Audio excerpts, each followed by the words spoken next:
back to the channel.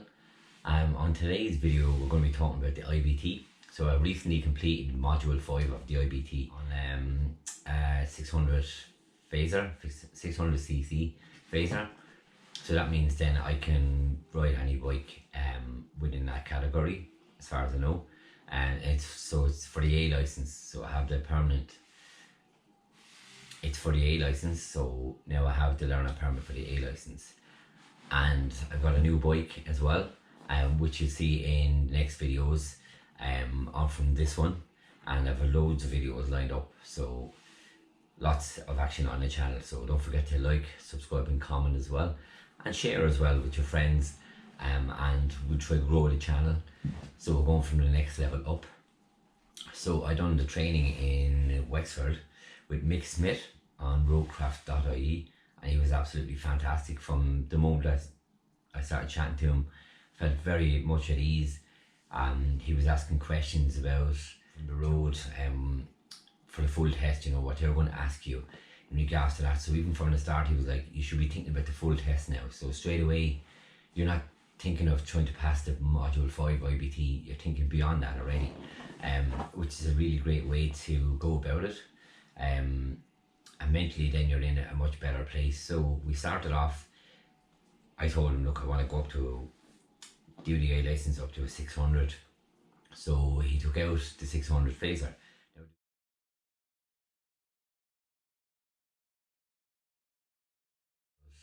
You know, from the road for the full test, you know, what they were going to ask you in regards to that. So even from the start he was like, you should be thinking about the full test now. So straight away you're not thinking of trying to pass the module 5 IBT, you're thinking beyond that already, which is a really great way to go about it. And mentally then you're in a much better place. So we started off, I told him, look, I want to go up to do the A license up to a 600. So he took out the 600 phaser. Now there was a girl doing it with me as well. Now there was another person doing it with me as well. She was on the 125, so she took out the 125, she just wanted to get it. So it was nice actually to have somebody else there as well. So you're not thinking you have to do it all by yourself, or that it's just one-to-one. One-to-one is great. One-to-one is great, but it was nice to have someone else there to take the time when you actually do, say you do the figure of eights. When you're finished doing that, then you can go off on the bike. Now it's a big car park, it's up the Wexford Youths football ground in Ferry Carrig in Wexford. So you can go off for a spin. This is a long drive, so you can go off for a spin down to the end of the complex, come back, you can practice slow, you know, while the other person is doing there. So I think that was a great method. And like I said, the instructor Mick was so easy to get on with. It's good crack as well. So I would definitely recommend him. So we done a couple of figure of eights, then we were doing the U-turns, and then we were doing the slow speed where you walk beside the tester. So again, it was getting you ready for the full test. So a couple of hours in and around on the bikes, answering questions. So then we got ready to go out onto the road. It was mad because almost straight away I was comfortable on the 600. Now I'd test rode the 600 a few days before out on the road, but you know, it was just, that probably gave me that bit of confidence as well. But it just felt natural and normal to be on a bigger bike. It's obviously different controls and stuff, but it was nice to have that bit of extra power as well. So then with the IBT we went out on the road. So we got mic'd up and all that kind of jazz. So we went out to country roads in Wexford, which we'd never been on, but as Mick said, it doesn't matter, you're road planning the whole time. So have a road plan. Like, that doesn't mean that you have to write it down today before you leave. It's when you're out there, you see things coming. If you have enough space, if you're going at the right speed, then you can see everything in front of you and you can plan your trip. You can plan where you need to be on the left, you need to be on the right. Give yourself the biggest view of the road, give yourself the biggest safety cushions as well. I rode for a couple of hours with the girl that she was leading. That was great. I got to see and hear what was going on, because he's obviously giving her instructions. So we were getting through that. So I was learning as I was going as well. So I was seeing what she was doing, seeing what Mick was doing and what Mick was advising as well. So then we stopped off in the garage, had something to eat, a cup of coffee, tea, whatever. Had to go out crack. It was, you know, nice and relaxed. So then I was to take the lead then. So I really enjoyed it. Taking the lead, and I had no problem. It was great. From like the knowledge he was imparting was fantastic. You know, like go, like have it as a smooth ride instead of going fast in some parts and slow down in other parts. So if you're consistently going at a smooth, good pace, then you don't need to use the brakes as much. So when I was slowing down, I had a habit of grabbing the front brake, which he said don't do that because it's easier to dump the bike if you use the front brake, because there's too much braking power in it. So what I was doing then was you'd slow down, you'd pull in the clutch, and then you just lightly use the rear brake to slow to a halt and be in first gear when you're doing it, because I was doing it in third, fourth gear, slowing down and then changing at when I stopped.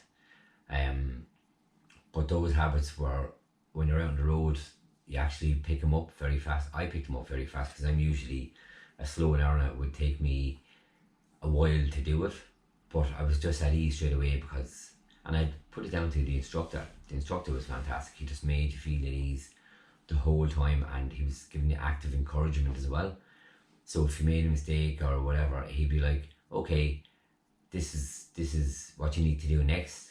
Don't even think about that now. It's fine. You can, when you're coming into the next one, slow down or maybe pick it up a bit as well.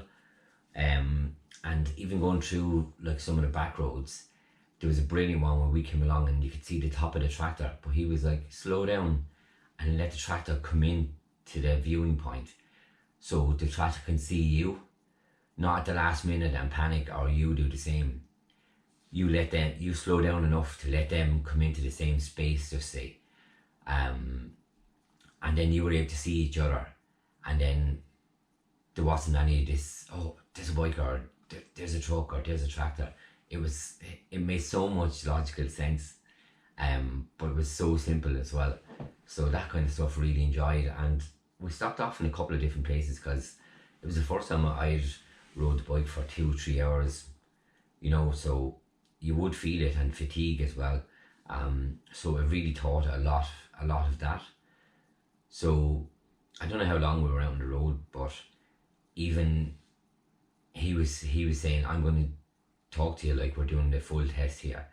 So even in the city, the road markings, the arrows that go in the middle of the road, he said if you follow them, you can't get it wrong in the test, because that's actually showing you the exact direction you need to go on. So he said drive through them, drive over them, because it's showing the instructor that you are following the route of the road that it's showing you, you know. It was, again, it was so simple that it was genius in that kind of way as well. So then we went back to the compound, then we had a chat, see how he got on, and everybody was happy with it, you know. She got on great, I got on great, and we just had an overall great day, and we were super lucky. The weather was absolutely fantastic as well, which made it even better. So I got the S.M.A.R.T there. So I have the A license down here. The A license is there, if you can see it. I'll block my name now, sure it's there. So yeah, happy out with that, and all sorted. I can go and then fill in the book